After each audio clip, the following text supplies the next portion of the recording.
Remember when we heard the story, or at least there was a report, maybe a rumor, something was leaked by the NCAA that they were considering expanding to 96 schools. I don't think that this was an accident that it got out there.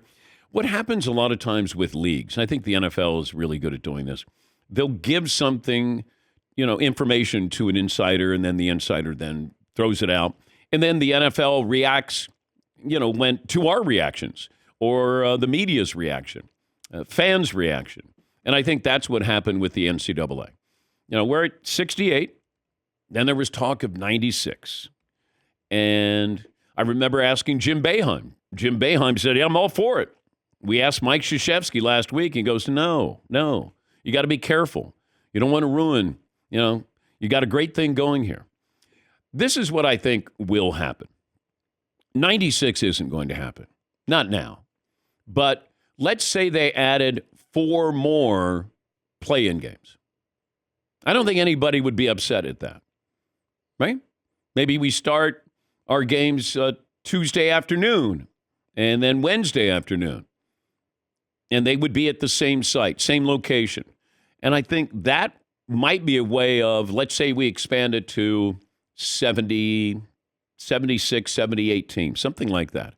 We're not getting to 96, at least I don't think we are, but I do think we're going to expand the tournament. And keep this in mind with the NCAA, this is their moneymaker. This is where they make their revenue. And why wouldn't you expand? We're looking at college football with the playoffs. They haven't even gotten to 12, and they're already getting to 14 a couple of years later. The amount of money that's there, the NCAA understands that as well as anybody, and that's why I think we'll expand the tournament. I just don't think we're going to expand to 96. And I hope they don't, because that's why you have a regular season. Everybody gets the opportunity to play in March Madness. All you have to do is win your tournament. You get an automatic bid. Why have a regular season if you're going to have 96 schools that go in? The conference tournament, win it, and you're going to go in. Even if you don't win it, you could still make March Madness. I don't think we have to make it, a participation type trophy for everybody. Hey, I remember somebody with the NCAA said the following to me, that, I was talking about the bowl games. And they said, well, we want people to, we want these kids to come away with winning. They probably lost their last game, and now you get to play in a bowl game. To which I said to the person with the NCAA, well, what about the team that loses the bowl game to the team that gets to have a win in their last game? He said, I didn't think of that. I go, well, it just seems kind of obvious that, yeah, everybody gets to win a game. We don't need participatory trophies. Not with this. I mean, some of it has to be cutthroat. Some of us that's what we love about it. Not everybody gets in. You got St. John's upset, Seton Hall upset, Pittsburgh's upset. They want to get in. And at what point do you go, hey, you can't complain? If you get to 96, I don't want to hear any school saying, we got jobbed here.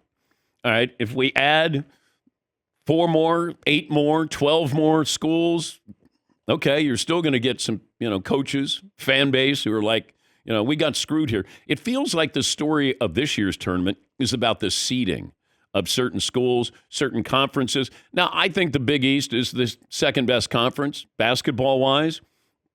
Do I only get 3 schools out of there? I think that's unfair.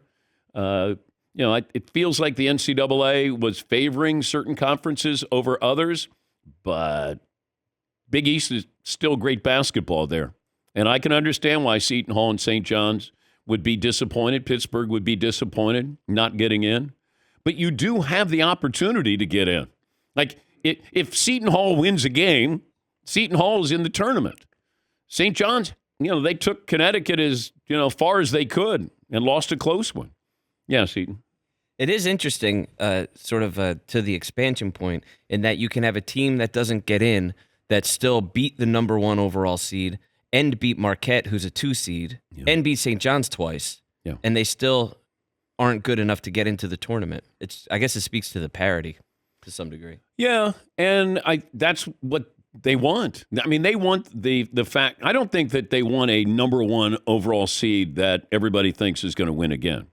I think that they want to have that, oh my gosh, that kind of tournament there. And it feels like we're having more and more of that.